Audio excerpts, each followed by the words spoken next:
Hi everyone, today's video is a collab with JBKonsCreations and our theme was a beach scene. So the first thing I'm doing is I flattened a ball of tan clay and then I added another ball of tan clay and I pressed the shell in because that's where the large shell is gonna go. And after I am pressing some polymer clay sand, and I made this sand like really big, so if you're gonna make sand, please make it small. I will leave a tutorial in the description box below, so if you want to make sand, you know how to do it. So now I'm adding some smaller shells on the scene for like more decorations and stuff, and I had to add liquid clay, like a lot of liquid clay to each shell because the sand was too big and it kept falling out. I did cut those parts out, so I'm just saying. So this is what it looks like.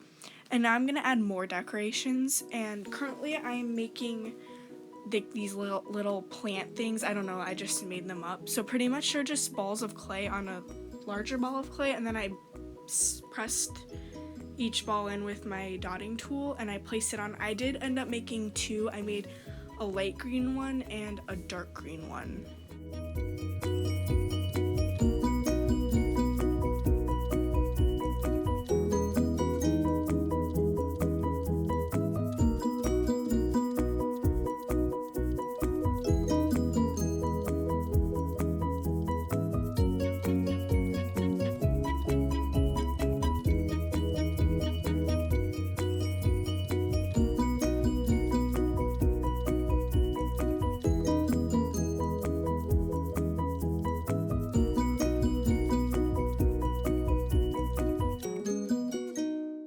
So now I'm making rocks using Fimo granite.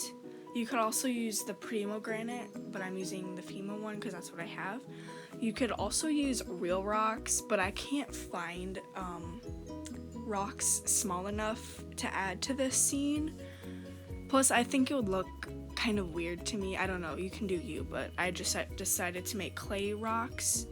And I added like liquid clay to a lot of like these things that I'm adding to the base, as I said before, like with the shells, but like it would not stick. So you can see right here, it would not stay on.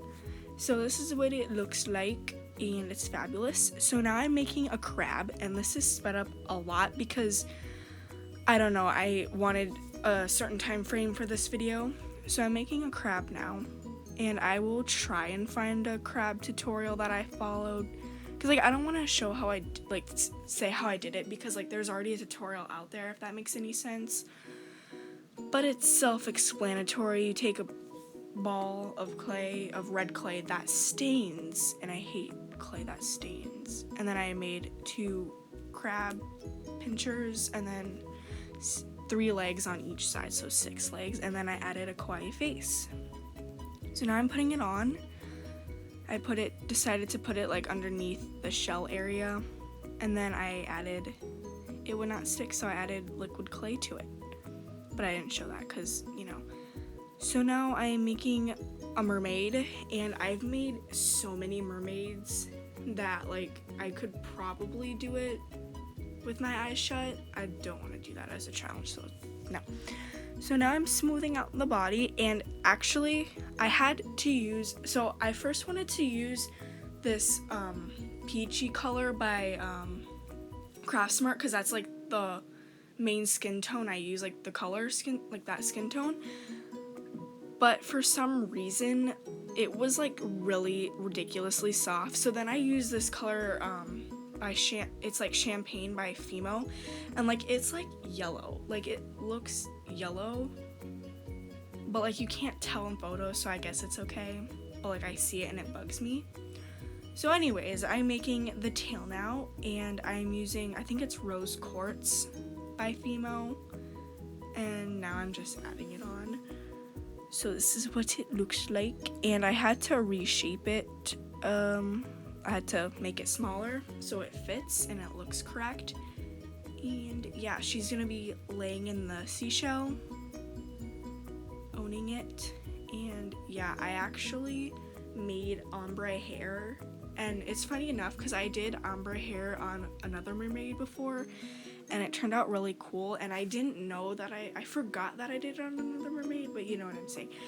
So now I'm magically, she magically has arms now, because I already had like her flippers on, but like I didn't like how I did them, so that I'm redoing them, and by then I already added the arms on.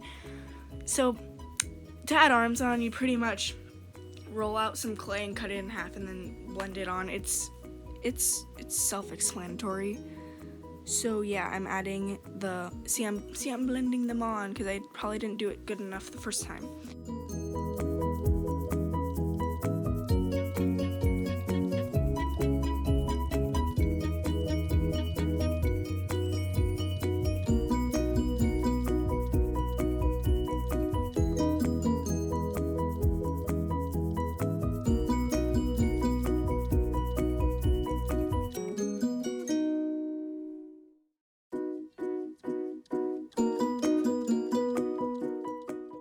So now I'm putting her in the shell so I can see like where she's gonna be placed, because I will pre-bake her so like I can add the hair and stuff. But right now I'm adding the face, and I'm using Agate Blue by Fimo for her eyes, because I feel like the gemstone colors make really cute eyes, like chibi eyes, but I'm pretty sure you could use it with like something else, or like an animal or something. But now I'm adding a face, and spoiler alert, her face fell off when I pre-baked her, so then I had to add another one on, but that's besides the point. So now I'm putting her in, and I'm gonna pre-bake her for like 6 minutes, I think, but you need to pre-bake longer because her torso, like, it just broke.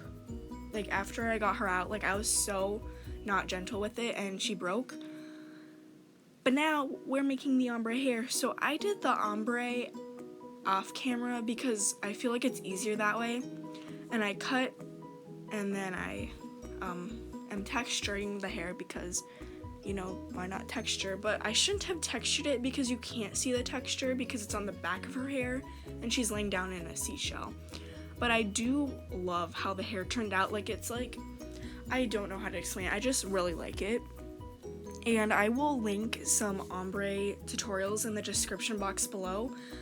I used brown by Crafty, I think it was, and then I used Fimo ruby quartz because like I wanted the whole pink vibe, because I thought it would balance everything out. Like, it would have like different colors, like the plants were green, there's the red crab, and then I did end up making an octopus, but I've made octopuses several times on this channel.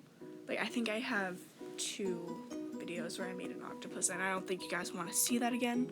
So I will link the video where I made an octopus so you can make one yourself if you want to. So yeah, I'm adding the hair, and now I'm making her bangs because I didn't know what else to put there, so I'm just making some basic bangs by flattening out some clay and then texturing it and then putting it on her head. So I don't know if you noticed, but like the part where her torso and the what's the word for it, her mermaid tail, I could not think of that, like fell off too when the torso did. So I ended up attaching that with some more liquid clay later on. So now I'm just texturing the inside of her hair more. So now I thought it was a great idea to try something new, and I've never used chalk pastels in water and like colored it on clay. So I would, if you do this, I'd recommend doing it when the clay is not cured, because like, I don't know, like I had trouble getting some of it on because I didn't know what pattern I wanted to do. So I ended up doing like these weird splotchy things, and then I did that on her tail and on like where like the tail bit that fell off. So yeah, so after I baked everything, I glazed it, and you can see that little octopus appeared. I hope you guys enjoy my YouTube video. Go to Jessica's channel and check out her video, and it will be on the screen. I'll see you guys next time. Bye! Of tan clay so then I could press the shell in. What was that for?